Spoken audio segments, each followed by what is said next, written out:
আজকে তোমাদের জন্য নিয়ে এসেছি ইংলিশ ফর টুডে বইয়ের সবচেয়ে জনপ্রিয় গল্প এ পাউন্ড অফ ফ্ল্যাশ। এই গল্প শুধু একটি গল্প না, এটা বন্ধুত্ব, প্রতিশোধ, বুদ্ধিমত্তা আর মানবতার এক অনন্য উদাহরণ। চাইলে শুধু গল্প নয়, তোমার জীবনে একটা শিক্ষা হয়ে থাকবে। তাহলে শুরু করি। চলো এখন টাইম ট্রাভেল করে ফিরে যাই ভেনিসে, সমুদ্র শহর, ব্যবসা বাণিজ্যের কেন্দ্র, আর রাজাদের শহর। ভেনিস শহরের পরিবেশ। ভেনিস একটা অপূর্ব শহর। জায়গাটায় রাস্তাঘাট নেই, নৌকায় মানুষ চলাফেরা করে। পানি, ব্যবসা আর জাঁকজমক। এই শহরেই থাকে গল্পের প্রধান চরিত্র অ্যান্টোনিও। অ্যান্টোনিও একজন বড় ব্যবসায়ী। তার 10-এর বেশি জাহাজ নিয়মিত সমুদ্রে পণ্য পরিবহন করে। ভেনিস শহরের মানুষ তাকে সম্মান করে কারণ সে সৎ, দয়ালু ও উদার। তার একটা বিশেষ গুণ হল, সে কখনো কাউকে উচ্চ সুদের বিনিময়ে ধার দেয় না। এ কারণে শহরের এক লোভী সুদখোর শাইলোক তাকে খুব অপছন্দ করে। অ্যান্টোনিওর সবচেয়ে ঘনিষ্ঠ বন্ধু বাসানিও। বন্ধুত্ব এতটাই গভীর যে জনে একে অপরের জন্য জীবন দিতেও রাজি। পার্ট 2, বাসানিওর প্রেম। একদিন বাসানিও অ্যান্টোনিওর কাছে এসে বলল, বন্ধু, আমি পর্শিয়া নামের এক মেয়েকে ভালোবাসি। সে খুবই ধনী, বুদ্ধিমতী ও সুন্দর। কিন্তু ওর বাবার একটা নিয়ম আছে, 3টা বাক্স গোল্ড, সিলভার, লেড থেকে সঠিক বাক্স বেছে নিতে পারলে তবেই তাকে বিয়ে করা যাবে। কিন্তু বাসানিওর কাছে যাত্রা খরচ, উপহার কিছুই নেই। সে মন খারাপ করে অ্যান্টোনিওকে বলল, যদি তুমি সাহায্য না করো, আমি পর্শিয়ার কাছে যেতে পারবো না। অ্যান্টোনিও হাসি দিয়ে বলল, তুই তো আমার ভাইয়ের মতো, আমি অবশ্যই তোর জন্য টাকা আনব। কিন্তু সমস্যা হলো, অ্যান্টোনিওর সব টাকা তখন জাহাজে আটকে আছে, এখনই দিতে পারবে না। তবুও বন্ধুকে বাঁচাতে সে সিদ্ধান্ত নিল, অন্য কারো কাছ থেকে ধার করবে। শাইলোক, ভেনিসের কুখ্যাত সুদখোর।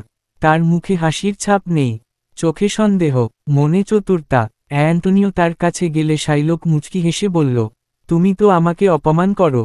আমার সুদখোরি পছন্দ না তোমার। আজ কেন আমার কাছে এসেছ? অ্যান্টোনিও বলল, বন্ধুকে সাহায্য করতে টাকা দরকার। শাইলোক মনে মনে ভাবল, এটা সুযোগ, প্রতিশোধ নেয়ার সুযোগ।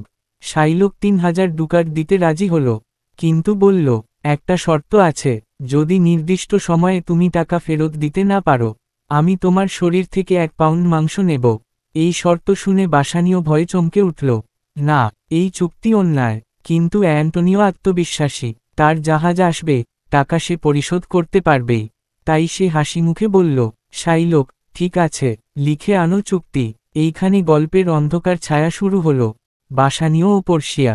বাসানিও ভেনিস থেকে বের হয়ে বেলমন্টে পৌঁছাল, যেখানে থাকে পর্শিয়া।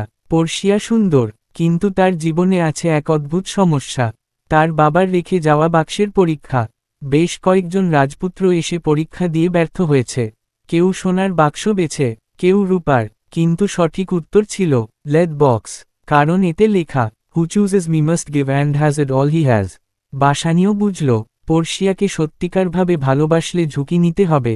সে সঠিক বাক্স বেছে নিল, লিড। বাক্সটি খুলল, এবং সেখানে পর্শিয়ার প্রতিচ্ছবি। পর্শিয়া আনন্দে কেঁদে ফেলল, বাসানিওকে বিয়ে করতে রাজি হল। এই সময়টা একদম সিনেমার রোমান্টিক দৃশ্যের মতো। সবাই খুশি, কিন্তু ঠিক তখনই দূত এসে খারাপ খবর দিল, অ্যান্টোনিওকে ধরে নিয়ে গেছে শাইলোক। তার জাহাজ সব ডুবে গেছে, সে টাকা দিতে পারবে না। পুরো আনন্দ মুহূর্তেই দুঃখে পরিণত হল। বাসানিও সিদ্ধান্ত নিল, যা হোক, আমি বন্ধুকে বাঁচাতে যাবি। পর্শিয়াও বলল, আমি তোমাকে আটকাব না, বরং তোমার সঙ্গে যাব। এইদিকে শাইলোক অ্যান্টোনিওকে ধরে আদালতে এনে হাজির করেছে। শাইলোক এখন আগের চেয়ে অনেক বেশি নিষ্ঠুর, কারণ তার মেয়ে জেসিকা এক খ্রিস্টান ছেলের সাথে পালিয়ে গেছে। তাই সে আরও রেগে গেছে। সে বলল, I want my pound of flash. এটাই আমার ন্যায় বিচার। মানুষ তার কাছে অনুরোধ করল, দয়া করো, অ্যান্টোনিওকে ছেড়ে দাও। কিন্তু শাইলকের চোখে এখন শুধু প্রতিশোধ। পার্ট 6, আদালতের নাটক। এই অংশটাই তোমার ভিডিওর সবচেয়ে লম্বা ও ড্রামাটিক অংশ হবে। আদালত ভরা, একদিকে দাঁড়িয়ে অ্যান্টোনিও, চোখে মৃত্যু স্বীকৃত শান্তি, অন্যদিকে শাইলোক, হাতে ধারালো ছুরি। ঠিক তখন আদালতে প্রবেশ করল এক তরুণ আইনজীবী। আসল পরিচয়, সে পর্শিয়া, পুরুষের পোশাক পরে এসেছে বন্ধুর বন্ধুকে বাঁচাতে। সে বলল, শাইলোক, আইন অনুযায়ী তুমি তোমার মাংস নিতে পারো, এটাই চুক্তি। সকলেই হতবাক। শাইলোক খুশিতে বলে উঠল, finally, I will take my pound of flesh. হঠাৎ পর্শিয়া বলল, কিন্তু চুক্তিতে কোথাও লেখা নেই যে তুমি রক্ত ফেলতে পারো। তুমি শুধু মাংস কাটবে, 1 গ্রামও বেশি নয়, কমও নয়। আর যদি 1 ফোঁটা রক্ত পড়ে, তাহলে ভেনিসের আইন অনুযায়ী তোমার জীবন ঝুঁকিতে পড়বে। শাইলক স্থির হয়ে গেল, তার হাতে কাঁপুনি ধরল। পর্শিয়া আবার বলল, এখন তুমি যদি মাংস কাটতে চাও, তাহলে কেটো, কিন্তু সাবধানে, রক্ত যেন 1 ফোঁটাও না পড়ে। পুরো আদালত দম আটকে দেখছে। শাইলক বুঝল, এই ফাঁদে সে পড়েছে। এটা অসম্ভব, মানুষের শরীর থেকে মাংস কেটে রক্ত না ফেলা যায় না। সে বলল, আমাকে টাকা দিন, আমি টাকা নেব। পর্শিয়া বলল, চুক্তিতে কোথাও লেখা নেই যে তুমি এখন টাকা নিতে পারবে। তুমি মাংসই নিতে পারবে, শুধু মাংস। এবার শাইলকের মুখ থেকে সব রং উবে গেল। পর্শিয়া চূড়ান্ত রায় দিল, শাইলক, তুমি একজন নাগরিককে হত্যার চেষ্টা করেছ। আইন অনুযায়ী তোমার সম্পত্তি বাজেয়াপ্ত হবে। শেষমেশ শাইলক ভেঙে পড়ল, তার সব হারালো, অহংকার, প্রতিশোধ, সম্পত্তি। অ্যান্টোনিও বাঁচল। গল্পের শেষ। আদালত থেকে বের হয়ে সবাই অ্যান্টোনিওকে জড়িয়ে ধরল।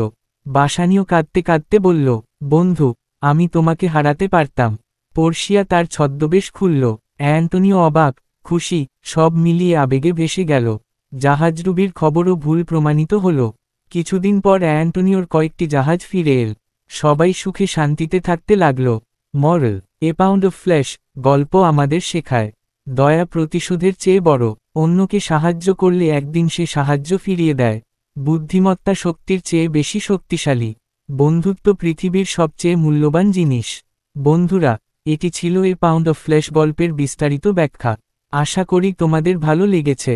ভিডিওটি যদি পছন্দ হয়, লাইক দিও, কমেন্টে লিখো পরের কোন গল্প বা পাঠ চাই। আর অবশ্যই সাবস্ক্রাইব করতে ভুলবে না। আবার দেখা হবে নতুন ভিডিওতে। আল্লাহ হাফেজ।